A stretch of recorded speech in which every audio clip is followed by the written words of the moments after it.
Hello. I want to talk about superposition.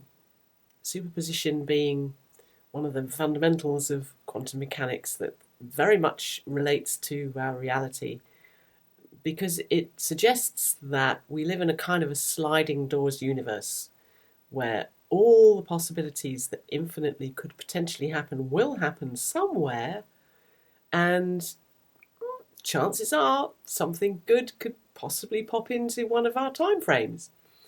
How does that relate to us? Well, uh, superposition in scientific terms is the state in which particles exist in basically more than one dimension at the same time. Schrodinger's cat was based on this. Erwin Schrödinger thought up this thought experiment in order to illustrate how ridiculous it was that something would exist in two states at the same time. And it became a kind of a go-to for scientists to illustrate, in fact, what became Schrödinger's wave equation. So it's a very important facet.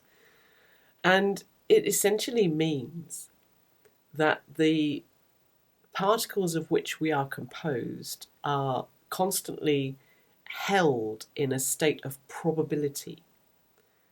So they may be in one phase state or they may be in another, and the options are fairly wide, but they're narrowed down by 3D.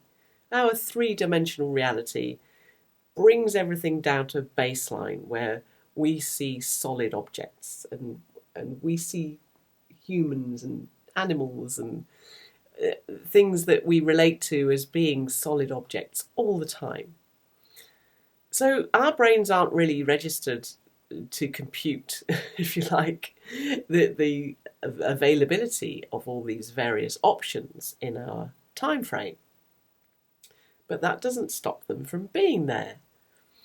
So the fact that they're there means that we have the freedom to explore how we can make things better, easier, more manageable for ourselves, simply by taking into account the fact that we have that option available to us.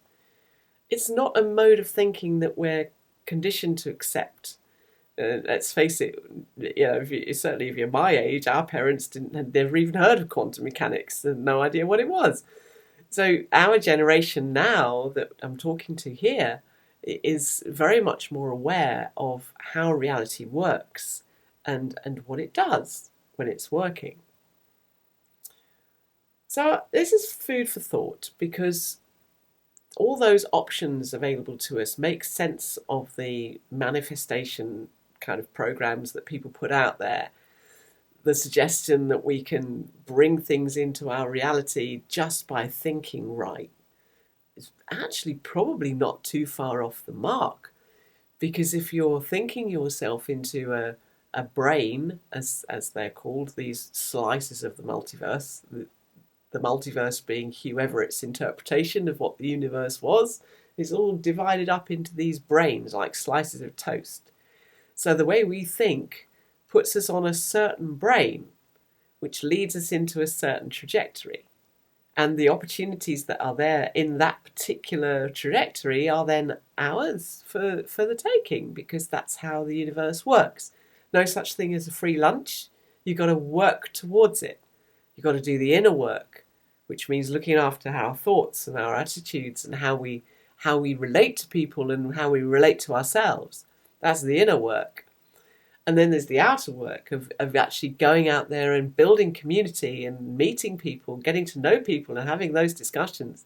So those two things are really important to our personal furtherance. And superposition is there to help us, to give us the freedom to explore all kinds of potentials that otherwise would be denied us because we just don't think that they're there when they are. So there you go. I hope you've enjoyed that. Have a rethink on superposition. Don't forget to subscribe. It's lovely to see you here, and I look forward to seeing you again soon. Take care. See you later. Bye.